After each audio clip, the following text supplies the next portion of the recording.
The chamber fell silent as the Peacekeeper's translator crackled to life, its metallic voice echoing through the crystalline hall of the Galactic Council. Ambassador Julie Chen stood at the human delegation's platform, her hands clasped behind her back, while her military advisor Tyler Morrison remained seated, reviewing tactical data on his holographic display. "Ambassador Chen," the Peacekeeper began, its 6 luminescent eyes focusing on her with an intensity that had intimidated countless species before. "The Council has reviewed humanity's application for membership in the Cooperative Alliance. However, we have concerns. Your species' history is troubling. We must know, who started the war?" Julie's expression remained neutral, but those who knew her well would have noticed the slight quirk at the corner of her mouth. Tyler glanced up from his display, catching her eye. They'd prepared for this question, but not quite in the form it had been asked. "Which one?" Julie replied simply. The chamber erupted. The insectoid Thex delegation clicked their mandibles in confusion. The gaseous Vorheim rippled with what their translator interpreted as disbelief. Even the usually stoic Peacekeeper seemed to pause, recalibrating its response. "I do not understand your question, Ambassador," the Peacekeeper said slowly. Julie took a step forward, her voice carrying clearly across the vast chamber. "You asked who started the war, but you didn't specify which war you're referring to. I need clarification before I can answer accurately." Tyler stood now, his military uniform crisp and decorated with more medals than most species earned in a lifetime. He activated the central holographic display, and suddenly the chamber was filled with data, streams of information, dates, locations, casualty figures. "The First Punic War," Tyler offered, his voice matter-of-fact. "The 100 Years' War, the 30 Years' War, World War I, World War II, the Cold War, though technically that one never went hot in the traditional sense, the Resource Wars, the AI uprising of 2087, the Mars independence conflict." He paused, looking around the chamber at the increasingly bewildered alien faces. "Or perhaps you're asking about one of the approximately 14,500 documented armed conflicts we've had in our recorded history." The silence that followed was deafening. The Thex delegate finally spoke, its translator rendering its clicking into standard galactic.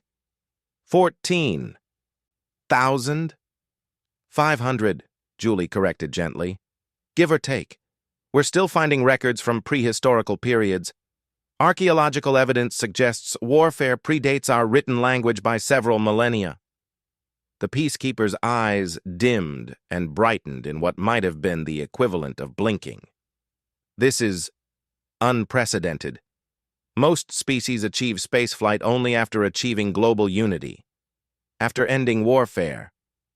Julie nodded. "Yes, we're aware. We've studied your histories. The Thex achieved unity after the Great Hive consolidation. The Vorheim evolved past physical conflict when they transcended corporeal form. The Krell simply never developed the concept of organized violence." She paused. "Humanity is different." Tyler brought up another display. This one showing Earth from space, a blue marble marred by centuries of conflict, yet somehow still beautiful. "We didn't stop fighting to reach the stars," he said. "We reached the stars while still fighting. The first lunar colony was established during what we called the Third Corporate Wars.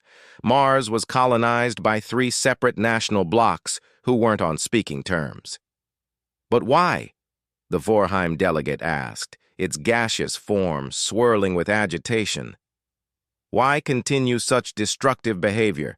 Surely you understood the cost." Julie's expression softened. "Oh, we understood. Every war we fought taught us the cost in blood, treasure, and tears. But here's what you need to understand about humanity. We don't fight because we don't know better. We fight because sometimes we believe something is worth fighting for."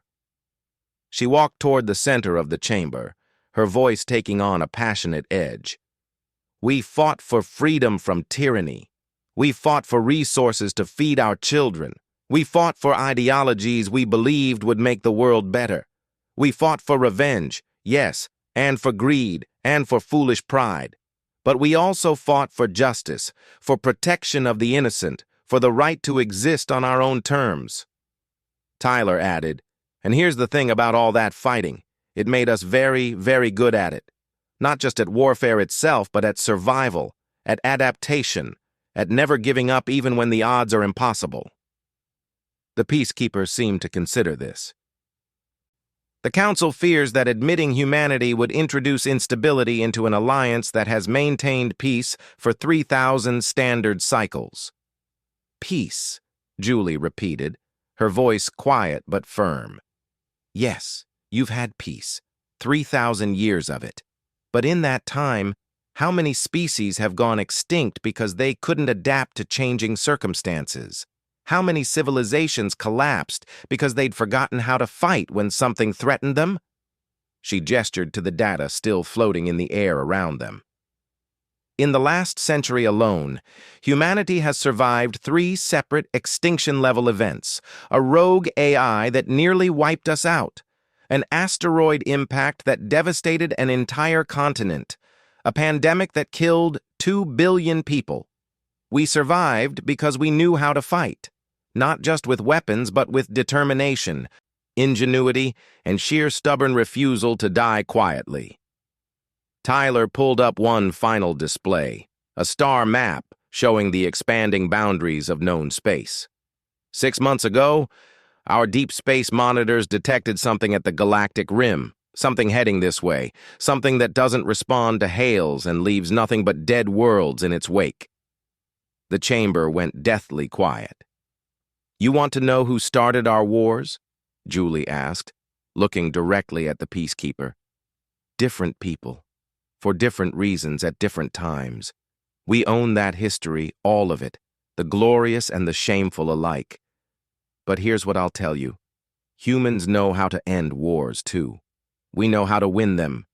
And when something threatens everything we love, everyone we care about, we know how to fight together. She straightened her shoulders.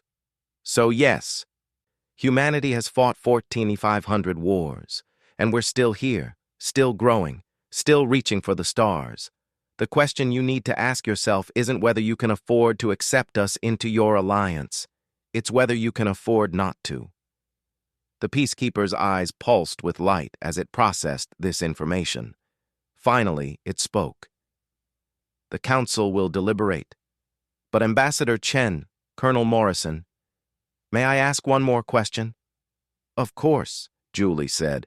If humanity joins the alliance and we face this threat together, who will start that war? Julie and Tyler exchanged a glance, and for the first time, both of them smiled. They will, Tyler said simply, but we'll finish it. The vote came 3 hours later. Humanity was accepted into the Cooperative Alliance by unanimous decision.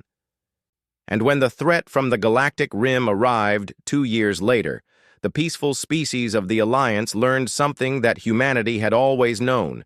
Sometimes, the only path to peace runs straight through war. And nobody in the galaxy fought like humans fought when everything was on the line.